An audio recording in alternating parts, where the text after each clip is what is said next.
ผีย่าเท่ามอบเส้นขนวิเศษให้กับท้าวกำพร้าไปทำบ่วงมีผีน้อยมาติดบ่วงเชือกวิเศษของเขาผู้ที่ครอบครองงาของพญาช้างก็จะได้ครอบครองหัวใจของนางด้วยพญานาคไล่งับทุกคนที่ตกน้ำต่อหน้าพระราชาจนเขาช็อกตายแล้วไปเกิดเป็นพญาแถนเมื่ออ้ายบางร้องเรียกขวัญผู้ใดถึง3 รอบผู้นั้นก็จะต้องตายกลายเป็นผี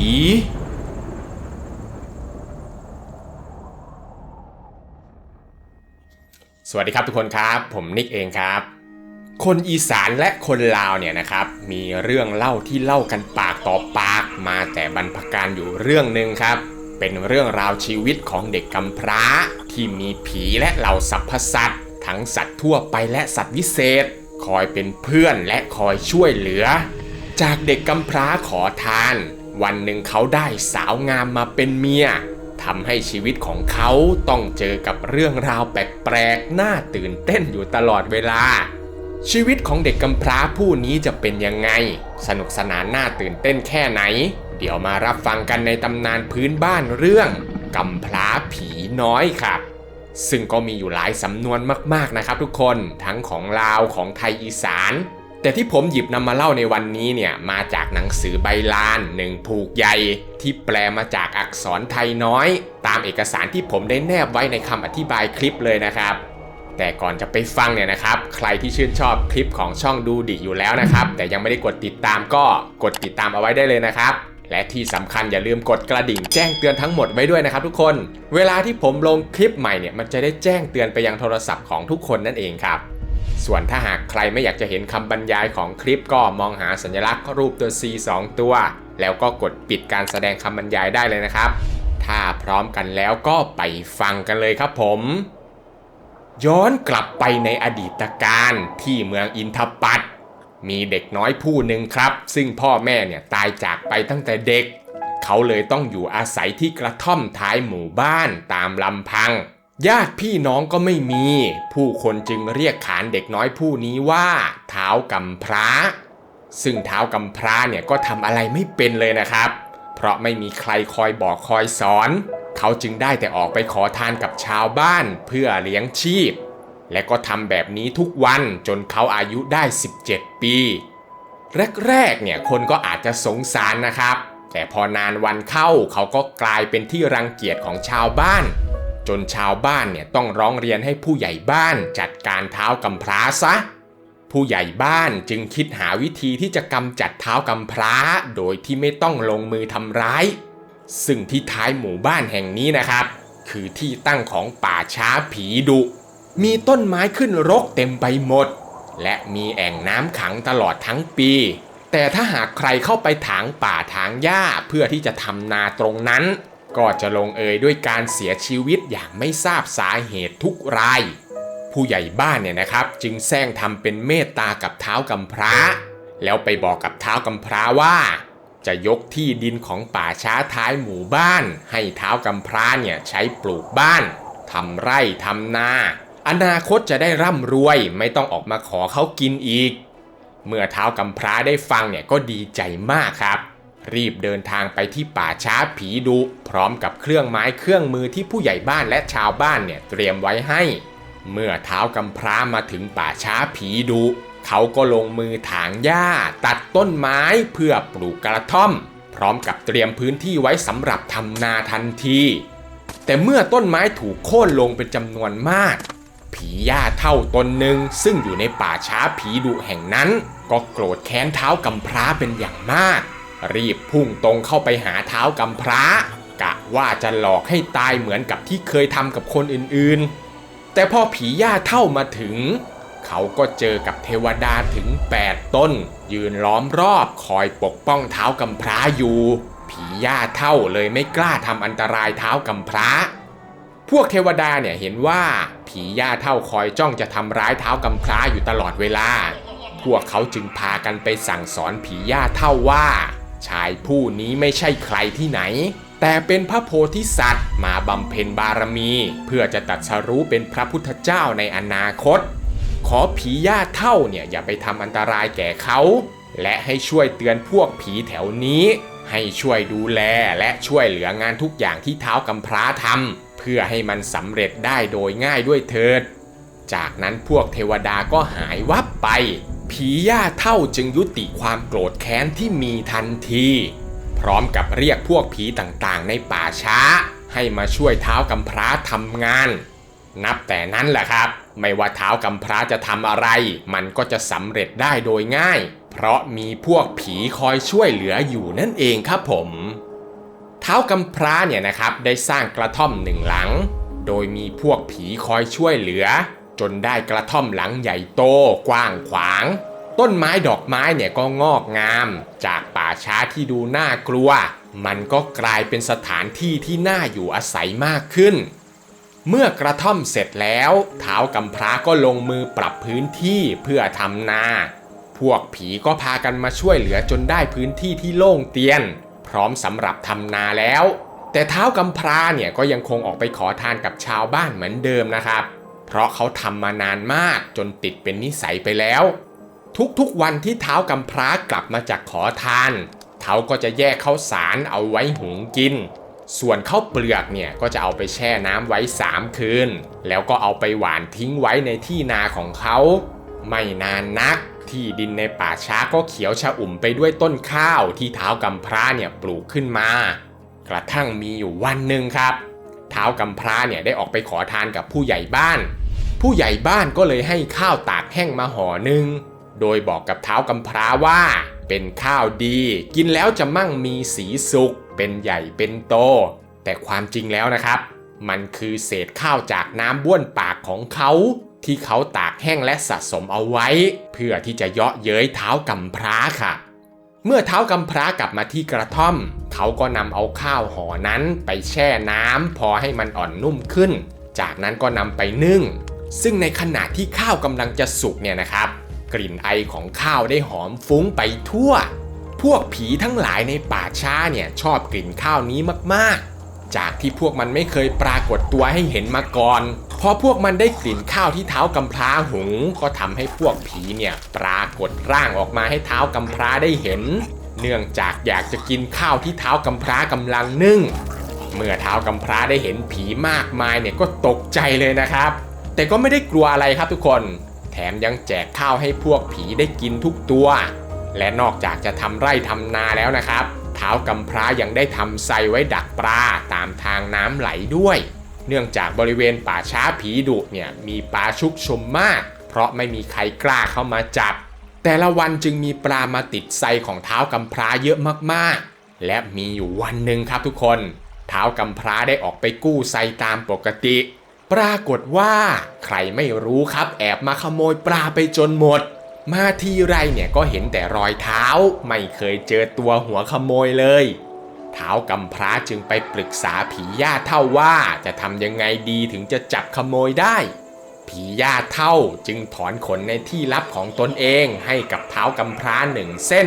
แต่มันเป็นเส้นที่ยาวมากๆเลยนะครับทุกคน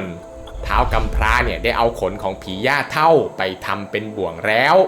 วก็นำไปดักเอาไว้ตามรอยเท้าของหัวขโมยกระทั่งกลางดึกคืนนั้นเองแหละครับหัวขโมยก็ได้มาขโมยปลาอีกเช่นเคยแต่คราวนี้เนี่ยมันได้ติดบ่วงที่ท้าวกำพร้าดักเอาไว้ดิ้นยังไงก็ไม่หลุดแกะยังไงก็ไม่ได้เพราะบ่วงนั้นมันไม่ได้ทำจากเชือกธรรมดานั่นเองครับผมและเมื่อท้าวกำพร้ามากู้ไซเขาก็ได้เจอกับหัวขโมยซึ่งมันคือผีครับผีตัวนี้เนี่ยชื่อว่าอ้ายผีน้อยด้วยความโกรธเนี่ยท้าวกำพร้าจึงง้างมีดกะว่าจะฟันอ้ายผีน้อยให้ตายแต่อ้ายผีน้อยเนี่ยร้องขอชีวิตเอาไว้และสัญญาว่าจะยอมเป็นน้องชายและคอยรับใช้ท้าวกำพร้าทุกอย่างท้าวกำพร้าเนี่ยก็สงสารก็เลยปล่อยกลับไปครับ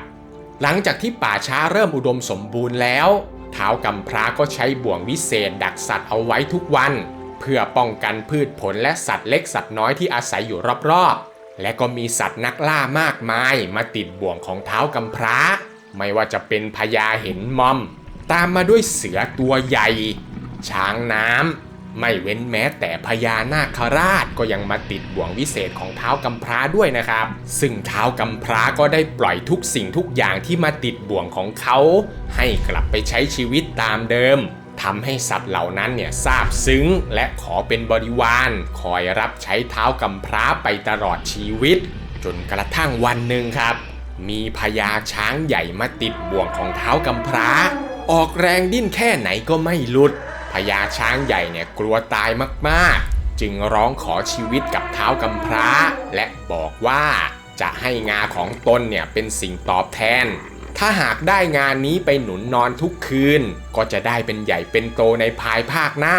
แต่จะต้องใช้เส้นผมของผีย่าเท่ามาเลื่อยเท่านั้นงาจึงจะขาดออกได้ท้าวกำพร้าก็ทำตามที่พญาช้างใหญ่บอกจนได้งาของพญาช้างกลับมาหนุนหัวนอนทุกคืนและก็มีอยู่คืนหนึ่งครับในขณะที่ท้าวกำพร้ากำลังนอนหลับสนิทอยู่ในกระท่อมได้ปรากฏหญิงสาวงดงามนางหนึ่งออกมาจากงาของพญาช้างนางผู้นั้นได้เดินสำรวจไปทั่วบริเวณกระท่อมของท้าวกำพร้าและได้เห็นด้วยตาทิพย์ว่าท้าวกำพร้านั้นแท้จริงเนี่ยเป็นคนรูปงามมีบารมีมากแต่เสื้อผ้าอาภรณ์ที่สวมใส่กลับสกปรกขาดรุ่งริ่งเครื่องใช้ไม้สอยต่างๆโดยเฉพาะภาชนะสำหรับใส่ข้าวและอาหารก็แตกหักดูไม่น่าใช้นางจึงกลับเข้าไปในงาของพญาช้างแล้วจัดสำรับกับข้าวซึ่งล้วนแล้วแต่เป็นอาหารทิพย์พร้อมทั้งขันน้ำดื่มนำออกมาตั้งไว้ให้กับท้าวกำพร้าก่อนที่นางจะกลับเข้าไปอยู่ในงาของพญาช้างตามเดิมเมื่อท้าวกำพร้าตื่นขึ้นในตอนเช้าเขาก็แปลกใจมากว่าใครกันหน้าที่เอาของพวกนี้มาวางไว้ภาชนะที่ใส่เนี่ยก็ล้วนแล้วแต่สวยงามสงสัยคงจะเป็นของทิพย์ของพวกเทวดาแน่ๆเขาก็เลยไม่กล้ากินครับจึงออกไปทำนาแล้วก็ไปขอทานกับชาวบ้านเหมือนเดิมเมื่อกลับมาที่กระท่อมอาหารพวกนี้ก็ยังคงอยู่เหมือนเดิมไม่บูดไม่เน่าท้าวกำพร้าก็อดใจไม่ไหวเลยลองชิมดูปรากฏว่ามันเป็นอาหารที่อร่อยมากๆจนสุดท้ายเนี่ยเขาก็กินจนหมดเลยครับและนับแต่นั้นแหละครับทุกคนในทุกๆคืนที่ท้าวกำพร้านอนหลับแล้วตื่นขึ้นมาในตอนเช้าก็จะมีอาหารแบบเดิมมาวางทิ้งไว้ให้ตลอดซึ่งก็เป็นแบบนี้อยู่หลายวันเลยนะครับจนท้าวกำพร้าเนี่ยเริ่มอยากรู้ว่าใครกันแน่ที่จัดสำรับกับข้าวนี้ไว้ให้และในคืนวันนั้นเองแหละครับหลังจากที่ท้าวกำพร้ากินอาหารจนหมดเขาก็เข้านอนตามปกติแต่คราวนี้เนี่ยเขาไม่ได้หลับจริงๆครับท้าวกำพร้าแกล้งทำเป็นว่านอนหลับไปแล้วกระทั่งผ่านไปสักพักหนึ่งเขาก็ได้เห็นสาวรูปงามปรากฏกายออกมาจากงาช้างที่เขาหนุนนอนอยู่ทุกคืนนางจุดไฟสว่างไปทั่วทั้งกระท่อมทำความสะอาดกระท่อมจัดนู่นจัดนี่ตามปกติของนางแต่เมื่อท้าวกำพร้าได้เห็นดังนั้นเขาก็เกิดความรักท้าวกำพร้าลุกขึ้นจากที่นอนเดินตรงไปหาสาวงามแล้วแกล้งทำเป็นเซล้มไปทับนางพร้อมกับกอดนางไว้แน่นจนสุดท้ายนะครับทั้งคู่ก็ได้เสียเป็นผัวเมียกันนับตั้งแต่คืนนั้นแหละครับเมื่อถึงรุ่งเช้าสาวงามก็กลับเข้าไปในงาของพญาช้างนำเอาเสื้อผ้าอาภรณ์และก็เครื่องประดับต่างๆออกมาให้สามีได้ใส่หลังจากที่ได้สาวงามผู้นี้เป็นเมียชีวิตความเป็นอยู่ของท้าวกำพร้าก็ดีขึ้น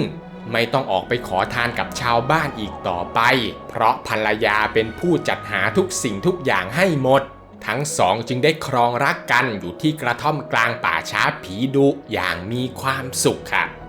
เมื่อเวลาผ่านไปหลายวันเนี่ยนะครับชาวบ้านต่างพากันสงสัยและจับกลุ่มคุยกันว่าทำไมเดี๋ยวนี้ไม่เห็นท้าวกำพร้าเข้ามาขอทานในหมู่บ้านเหมือนแต่ก่อนหรือว่าท้าวกำพร้าเนี่ยจะถูกผีหลอกจนตายไปแล้วพวกชาวบ้านจึงพากันออกไปดูที่ป่าช้าผีดุปรากฏว่าสิ่งที่พวกเขาได้เห็นก็คือท้าวกำพร้ากำลังหยอกล้ออยู่กับสาวงามซึ่งงามราวกับนางฟ้า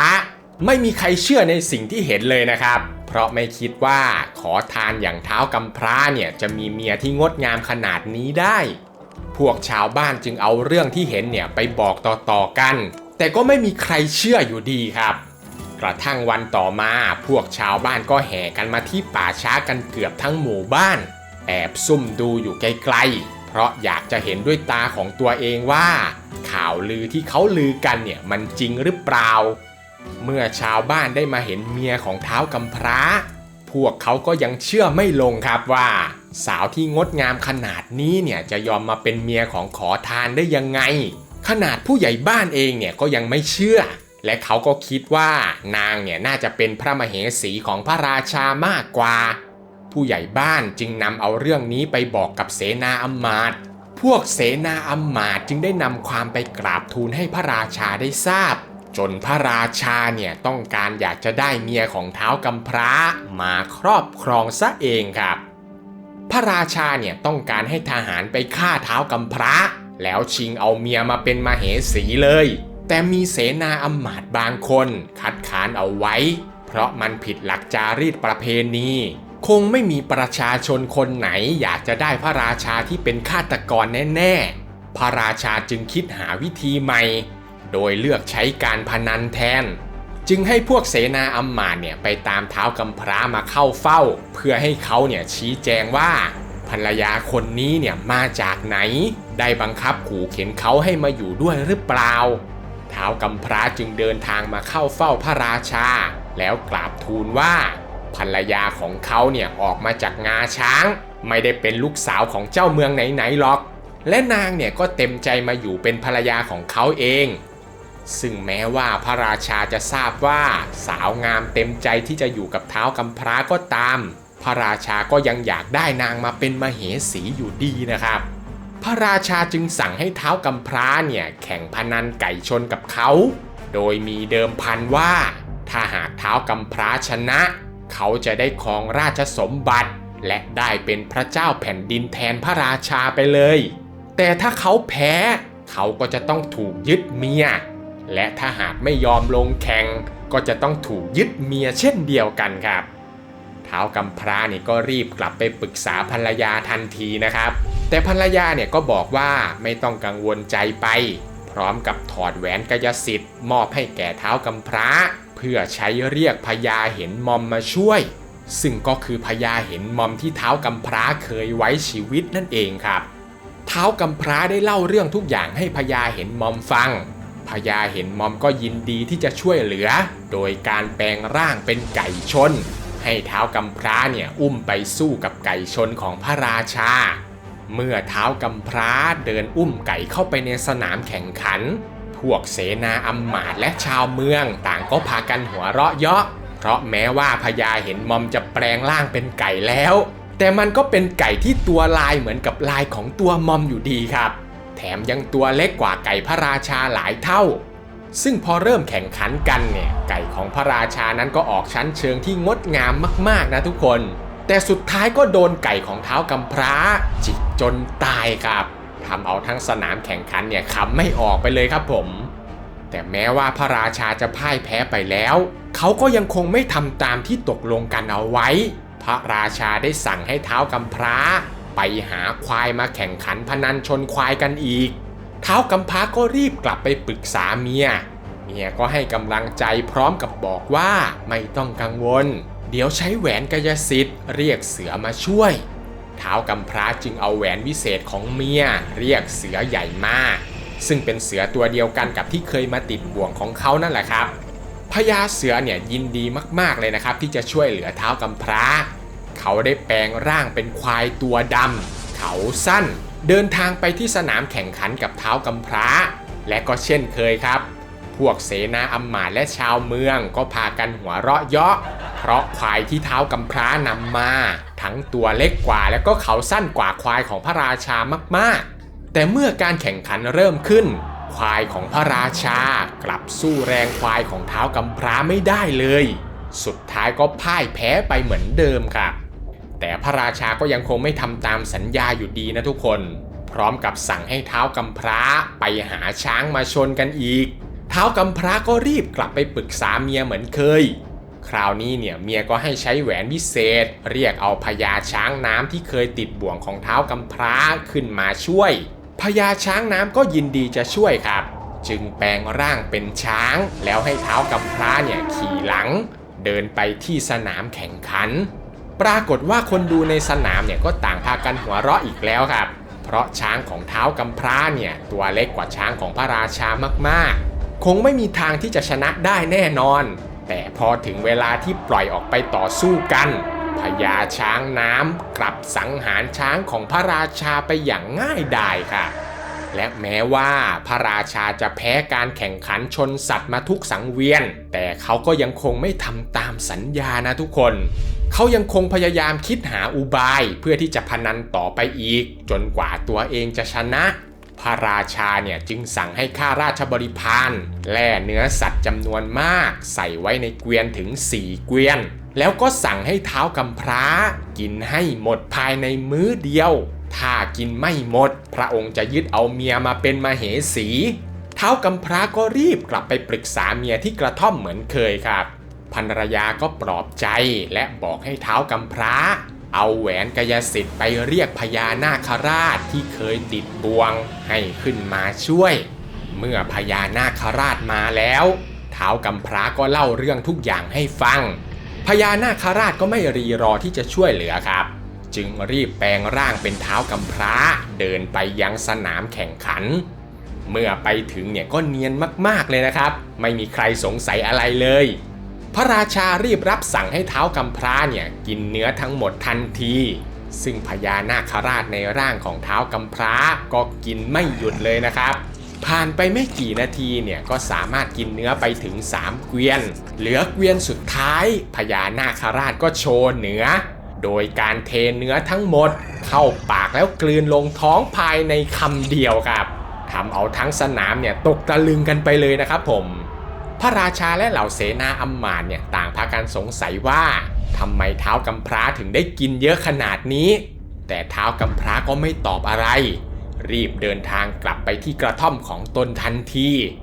พระราชาเนี่ยโกรธมากเพราะไม่ว่าจะโกงยังไงก็หาทางยึดเมียของท้าวกำพร้าไม่ได้สักทีแต่เขาก็ยังคงไม่ยอมแพ้ครับพระราชาจึงรับสั่งให้ข้าราชบริพารไปบอกท้าวกำพร้าให้หาเรือมาแข่งขันกับพระราชาให้ได้ภายใน1 วันทำเอาท้าวกำพร้าเนี่ยเครียดไปเลยครับเพราะไม่รู้ว่าจะไปหาเรือมาจากที่ไหนได้ภายในวันเดียวเนาะภรรยาของท้าวกำพร้าเนี่ยจึงบอกว่าให้ลองใช้แหวนวิเศษของตนขอให้พญานาคราชมาช่วยอีกครั้งดีไหมเมื่อท้าวกำพร้าเรียกพญานาคมาแล้วเล่าเรื่องทุกอย่างให้ฟังพญานาคเองเนี่ยก็โมโหเลยนะครับเพราะเพิ่งจะชนะการพนันมาเมื่อกี้เองแต่พระราชาเนี่ยกลับไม่ยอมทำตามที่ตกลงพญานาคราชจึงยินดีที่จะช่วยเหลืออีกรอบโดยการจำแรงกายเป็นเรือแล้วให้ท้าวกำพร้านั่งไปยังท่าเรือที่จัดการแข่งขันมีพระราชาพระมเหสีพร้อมด้วยเหล่าเสนาอำมาตย์และชาวเมืองจำนวนมากมาคอยชมอยู่เต็ม2 ฝั่งแม่น้ำเมื่อเรือทั้ง2 ลำเริ่มแข่งขันกันต่างฝ่ายต่างก็ขับเคี่ยวกันอย่างสูสีกระทั่งใกล้จะถึงเส้นชัยครับเรือของท้าวกำพร้าก็แล่นแซงไปขวางหน้าเรือของพระราชาเอาไว้พญานาคเนี่ยรู้ครับว่าต่อให้ชนะไปพระราชาก็คงไม่ยอมทำตามที่ตกลงแน่เขาจึงคืนร่างจากเรือกลับมาเป็นพญานาคราชตัวใหญ่แล้วใช้หางตีน้ำอย่างรุนแรงเกิดคลื่นน้ำซัดเรือของพระราชาจมหายไปในน้ำผู้คนที่อยู่ริม2 ฝั่งเนี่ยก็โดนคลื่นน้ำซัดตกน้ำจำนวนมากพญานาคราชก็กลืนเอาคนเหล่านั้นเข้าไปในปากแล้วชูคอขึ้นนำไปส่งไว้ที่ฝั่งแม่น้ำต่อหน้าพระราชาทำเอาพระราชาเนี่ยตกใจจนช็อกตายไปเลยล่ะครับแต่พอพระราชาตายไปแล้วนะครับเขาก็ได้ไปเกิดเป็นพญาแถนเลยนะทุกคนและก็ยังคงหลงรักและอยากจะได้ภรรยาของท้าวกำพร้ามาเป็นมเหสีอยู่เหมือนเดิมเขาจึงวางแผนที่จะใช้อิทธิฤทธิ์ที่ตนเพิ่งได้มาลงไปชิงเอานางมาเป็นเมียให้ได้ซึ่งก็บังเอิญครับอ้ายผีน้อยที่เคยไปขโมยปลาของท้าวกำพร้าแล้วติดบ่วงวิเศษเนี่ยคือผู้ที่คอยรับใช้พญาแถนในฐานะผู้ทำความสะอาดและปูที่นอนให้อ้ายผีน้อยเนี่ยนะครับจึงรีบเอาแผนการของพญาแถนลงไปบอกให้กับท้าวกำพร้าได้ทราบ ว่าคืนนี้เนี่ยพญาแถนจะลงมาที่ประตูกระท่อมแล้วชิงเอาภรรยาของท้าวกำพร้าไปขอให้ท้าวกำพร้านำเอาบ่วงวิเศษมาดักไว้ที่ประตูท้าวกำพร้าเนี่ยก็ทำตามครับกระทั่งเมื่อพญาแถนลงมาจากเมืองฟ้าเดินตรงไปที่ประตูกระท่อมพญาแถนก็ติดบ่วงที่ท้าวกำพร้าดักไว้แม้จะใช้อิทธิฤทธิ์หรือเวทมนต์คาถาทั้งหมดที่มีก็ไม่สามารถที่จะหลุดออกจากบ่วงได้เลยยิ่งดิ้นเท่าไหร่ก็ยิ่งติดแน่นจนพญาแถนเนี่ยหมดฤทธิ์กลายสภาพเป็นแพะไปเลยครับเมื่อถึงรุ่งเช้านะครับท้าวกำพร้าก็ตื่นขึ้นมาเจอกับพญาแถนที่กลายร่างเป็นแพะจึงพูดกับแพะตัวนั้นว่าเดี๋ยวจะแล่เนื้อมากินให้หนำใจก่อนจะจูงเอาแพะตัวนั้นไปผูกไว้ที่หน้ากระท่อมแต่ไม่นานนักครับได้มีชายแปลกหน้าเดินผ่านมาแล้วบอกกับท้าวกำพร้าว่าจะขอซื้อแพะตัวนี้ได้ไหมเพราะตนเนี่ยเพิ่งได้ไปบนบานกับผีเอาไว้ว่าถ้าหากทำให้เขาหายป่วยได้เขาจะหาแพะไปถวายท้าวกำพร้าก็บอกว่าไม่ต้องซื้อหรอกเดี๋ยวจะให้ไปฟรีๆเลยแต่มีข้อแม้อยู่นิดนึงท่านเนี่ยอย่าถอดเชือกบ่วงนี้ออกเด็ดขาดชายคนนั้นก็รับปากแล้วก็จูงแพะกลับไปที่บ้านของตัวเองครับแต่ชายแปลกหน้าคนนี้นะครับเห็นว่าเชือกบ่วงอันเดิมที่ท้าวกำพร้าบอกว่าห้ามถอดเนี่ยมันดูเส้นเล็กนิดเดียวเองชายแปลกหน้าจึงต้องการจะเปลี่ยนให้มันเส้นใหญ่กว่าเดิมเขาจึงแกะเอาบ่วงออกแต่ทันทีที่เขาแก้บ่วงเดิมออกแพะนั้นก็คืนร่างกลับเป็นพญาแถนกระโดดหนีขึ้นไปยังเมืองฟ้าทันทีเลยล่ะครับพญาแถนเนี่ยนะครับยังคงไม่ละความพยายามนะทุกคนเขาได้เป่าประกาศไปยังฝูงสัตว์ทั้งหลายที่เป็นบริวารของเขาให้มาประชุมกันแล้วแจ้งว่าหากใครก็ตามที่นำเอาภรรยาของท้าวกำพร้ามาให้ตนได้จะมีรางวัลมอบให้อย่างงามซึ่งในที่ประชุมนั้นเองแหละครับมีพญาแมงป่องตัวใหญ่ตัวหนึ่งได้รับอาสาว่าจะไปชิงตัวภรรยาของท้าวกำพร้ามาให้แก่พญาแถนอ้ายผีน้อยซึ่งอยู่ในที่ประชุมนั้นด้วยก็เลยแอบเข้าไปถามกับพญาแมงป่องว่าท่านจะไปชิงตัวเมียของท้าวกำพร้ามาให้พญาแถนด้วยวิธีใดพญาแมงป่องก็ตอบว่าเขาจะแอบไปซ่อนตัวอยู่ในกาบไม้สำหรับก่อไฟเมื่อนางมาหยิบไม้ไปก่อไฟเพื่อหุงข้าวพญาแมงป่องก็จะต่อยนางแล้วนางก็จะตายจากนั้นก็ให้พญาแถนเอามาอยู่ด้วยกันที่เมืองฟ้าเมื่ออ้ายผีน้อยรู้แผนการแล้วก็รีบนำเอาแผนการของพญาแมงป่องไปบอกให้ท้าวกำพร้าได้ทราบและบอกกับภรรยาของท้าวกำพร้าว่าพรุ่งนี้เช้าเนี่ยอ้ายผีน้อยจะเป็นคนไปหุงข้าวเองอย่าได้ตื่นขึ้นมาก่อไฟในตอนเช้าเด็ดขาดกระทั่งเมื่อถึงรุ่งเช้าครับพญาแมงป่องก็ไปซ่อนตัวอยู่ในกาบไม้ตามแผนอ้ายผีน้อยก็ลุกขึ้นมาหุงข้าวแต่เช้าเช่นกันโดยอ้ายผีน้อยเนี่ยได้จุดเทียนแล้วก็ส่องไปที่กองฟืนเห็นพญาแมงป่องแอบซ่อนอยู่ภายในกาบไม้อ้ายผีน้อยจึงหยิบเอาไม้ท่อนใหญ่มาตีพญาแมงป่องจนแหลกละเอียดเลยครับฝ่ายพญาแถนที่รอข่าวจากพญาแมงป่องอยู่นานแต่ไม่เห็นกลับมารายงานสักทีจึงเข้าใจว่าพญาแมงป่องเนี่ยคงตายไปแล้วเลยเรียกประชุมฝูงสัตว์ทั้งหลายอีกรอบเพื่อถามว่าใครจะรับอาสาไปนำตัวภรรยาของท้าวกำพร้ามาให้ได้อีกบ้างซึ่งมีพญางูเห่าตัวใหญ่รับอาสาในที่ประชุมครับอ้ายผีน้อยก็ทำเช่นเดิมนะทุกคนเข้าไปถามกับพญางูเห่าว่าจะไปเอาเมียของท้าวกำพร้ามาได้ยังไงพญางูเห่าก็บอกว่าจะไปแอบซ่อนตัวอยู่ในหม้อนึ่งข้าวเวลาที่เมียของท้าวกำพร้าตื่นขึ้นมาแล้วหยิบหม้อไปใช้เขาก็จะฉกนางแล้วนางก็จะตายเมื่ออ้ายผีน้อยรู้แผนการแล้วก็ลงไปบอกท้าวกำพร้าเช่นเคยว่าตอนเช้าเนี่ยอ้ายผีน้อยจะเป็นคนไปหุงข้าวเองห้ามให้เมียตื่นขึ้นมาหุงข้าวเด็ดขาดเมื่อถึงยามเช้าพญางูเห่าตัวใหญ่ก็แอบไปขดตัวอยู่ในหม้อนึ่งข้าวตามแผนเมื่ออ้ายผีน้อยจะมานึ่งข้าวเขาก็แอบส่องดูก่อนนะครับและได้เห็นว่าพญางูเห่าเนี่ยขดตัวอยู่ในหม้อ จึงรีบเอาฝาหม้อมาปิดแล้วใช้ไม้คัดไว้ให้แน่นก่อนจะยกหม้อขึ้นไปตั้งบนเตาไฟต้มจนเปื่อยแล้วเอามาทำเป็นกับข้าวกินกับเท้ากำพร้าอย่างอร่อยเลยล่ะครับพญาแถนเนี่ยก็ยังคงไม่ละความพยายามนะทุกคนเขาได้ประกาศรับอาสาจากพวกสัตว์ต่างๆอีกรอบโดยคราวนี้เนี่ยมีนกเขาตัวหนึ่งอาสาจะไปทำหน้าที่นี้นกเขาเนี่ยบอกว่าจะบินไปจับอยู่แถวกระท่อมแล้วร้องเรียกเอาขวัญนางแค่นี้นางก็จะตายแล้วให้พญาแถนเนี่ยเอามาอยู่ด้วยที่เมืองฟ้าเมื่ออ้ายผีน้อยรู้ดังนั้นก็รีบไปบอกเท้ากำพร้าให้เตรียมหน้าไม้เอาไว้พอถึงเวลากลางคืนหากมีนกเขาบินเข้ามาบริเวณกระท่อมขอให้เท้ากำพร้าเนี่ยยิงมันทันทีกระทั่งถึงกลางดึกครับนกเขาก็บินมาจับอยู่ที่กระท่อมส่งเสียงเรียกขวัญตามแผนที่วางเอาไว้เท้ากำพร้าเองก็เตรียมพร้อมอยู่แล้วครับเมื่อเห็นนกเขาบินมาเกาะที่กระท่อมเขาก็ยิงนกเขาตัวนั้นจนตายแล้วเอามาทำเป็นอาหารกินกับอ้ายผีน้อยอย่างอร่อยครับแม้ว่านกเขาที่ส่งไปจะตายแล้วนะครับพญาแถนก็ยังคงไม่ละความพยายามนะทุกคนเขาได้เรียกสัตว์ต่างๆมาประชุมกันอีกรอบและคราวนี้เนี่ยอ้ายบางเป็นผู้รับอาสาโดยอ้ายบางเนี่ยจะแอบร่อนไปซ่อนตัวอยู่แถวกระท่อมแล้วร้องเรียกขวัญเมียของเท้ากำพร้า3 ครั้งนางก็จะตายเพราะที่ลิ้นของอ้ายบางมีคาถาอาคมศักดิ์สิทธิ์อยู่เมื่ออ้ายผีน้อยรู้แผนการก็รีบไปบอกเท้ากำพร้าแต่ถ้าว่าคราวนี้เนี่ยไม่มีวิธีการใดที่จะปกป้องได้นะครับเมื่ออ้ายบางบินมาถึงกระท่อมมันก็ร้องเรียกขวัญเมียของเท้ากำพร้า3 ครั้งทำให้นางเนี่ยตายทันทีเลยล่ะครับเมื่อเท้ากำพร้าสูญเสียภรรยาไปเขาก็เสียใจมากอ้ายผีน้อยเนี่ยก็บอกว่าอย่าเพิ่งเผาหรือฝังร่างของนางให้เก็บเอาไว้ก่อนเพื่อที่จะหาวิธีคืนชีพให้กับนางภายหลังและหลังจากที่พญาแถนพยายามทุกวิถีทางจนในที่สุดเขาก็ได้ภรรยาของเท้ากำพร้ามาอยู่ด้วยกันที่เมืองฟ้าจนสำเร็จ